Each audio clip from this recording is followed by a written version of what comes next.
নাস্তিক বলল, তার সব জানতে হলে তিনি জানতেন হিটলার অনেক মানুষকে হত্যা করবে। এরপরেও কেন তিনি হিটলারকে সৃষ্টি করলেন? অপরাধী তাহলে হিটলার নাকি আল্লাহ? কারণ আল্লাহ না বানালে হিটলার তো অস্তিত্বই পেত না। মুসলিমটি বলল, আসলে হিটলারই অপরাধী, আল্লাহ নন। নাস্তিকটি বলল যে একটু বুঝিয়ে বলুন কিভাবে। মুসলিমটি বলল, আপনাকে যা বুঝতে হবে তা হলো আল্লাহর জানার কারণে কি হিটলার খারাপ কাজটি করেছে, নাকি হিটলার নিজের ইচ্ছায় খারাপ কাজ করেছে? উত্তর হচ্ছে অবশ্যই হিটলার নিজের ইচ্ছাতেই খারাপ কাজ করেছে। হিটলার একজন মানুষ, আর একজন মানুষের ভালো মন্দ বুঝার জ্ঞান আছে। আপনি কি জানেন যে আল্লাহ মানুষকে কেন মুসলিম সৃষ্টি বলল, করেছেন? নাস্তিকটি বলল, কেন সৃষ্টি করেছেন? ঠিকমতো কোরআন পাঠ করে দেখেন নাই, আবার ইসলাম বিরোধী চর্চা করে যাচ্ছেন। আপনাকে আমি শিখিয়ে দিচ্ছি। আল কোরআনের সূরা মুলকের ২ নম্বর আয়াতেই আল্লাহ বলেছেন, যিনি সৃষ্টি করেছেন মৃত্যু ও জীবন, তোমাদেরকে পরীক্ষা করার জন্য কে তোমাদের মধ্যে আমলের দিক থেকে উত্তম। তিনি পরাক্রমশালী এবং ক্ষমাশীল। আল কোরআন সূরা হুদের ৭ নম্বর আয়াতে বলা হয়েছে, তোমাদের মধ্যে কে আমলে শ্রেষ্ঠ তা পরীক্ষা করার জন্য। সূরা মাইদা ৪৮ নম্বর আয়াতে বলা হয়েছে, আর আল্লাহ ইচ্ছা করলে তোমাদেরকে এক উম্মত করতে পারতেন, কিন্তু তিনি তোমাদেরকে যা দিয়েছেন তা দিয়ে তোমাদেরকে পরীক্ষা করতে চান। কাজেই সৎ কাজে তোমরা প্রতিযোগিতা করো, আল্লাহর দিকেই তোমাদের সবার প্রত্যাবর্তন স্থল। অতঃপর তোমরা যে বিষয়ে মতভেদ করছিলে সে সম্বন্ধে তিনি তোমাদেরকে অবহিত করবেন।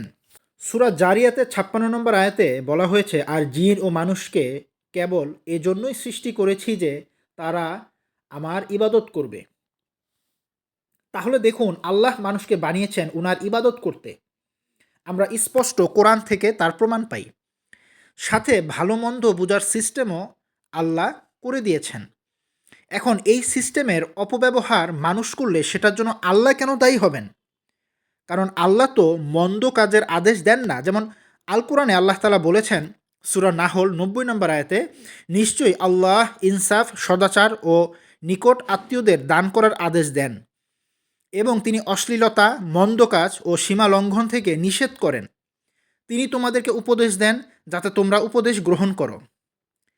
নাস্তিকটি বলল, আল্লাহ কি ইচ্ছা করলে হিটলারকে না বানালেও পারতেন না? শুধু শুধু হিটলারের মতো একজন অপরাধী যে অনেকগুলো লোককে হত্যা করেছে, এর জন্য তো আসলে আল্লাহই দেই। হিটলারকে আপনি কিভাবে দোষ দিতে পারেন? তো মুসলিমটি বলল, অবশ্যই আল্লাহ ইচ্ছা করলে হিটলারকে না বানালেও পারতেন, কিন্তু আল্লাহ যখন হিটলারকে অস্তিত্ব দিয়েছেন তখন থেকেই কি হিটলার অপরাধী ছিল, অর্থাৎ শিশু অবস্থায় অথবা মায়ের পেটে? উত্তর হচ্ছে না। তার চেয়ে বড় প্রশ্ন হচ্ছে, আল্লাহ বানিয়েছেন এই কারণে কি হিটলার অপরাধ করেছে, নাকি হিটলার নিজের স্বাধীন ইচ্ছার অপব্যবহার করে অপরাধী হয়েছে? বলুন তো। নাস্তিক বলল, নিজের ইচ্ছার অপব্যবহার করে। মুসলিম বলল, এই তো বুঝেছেন।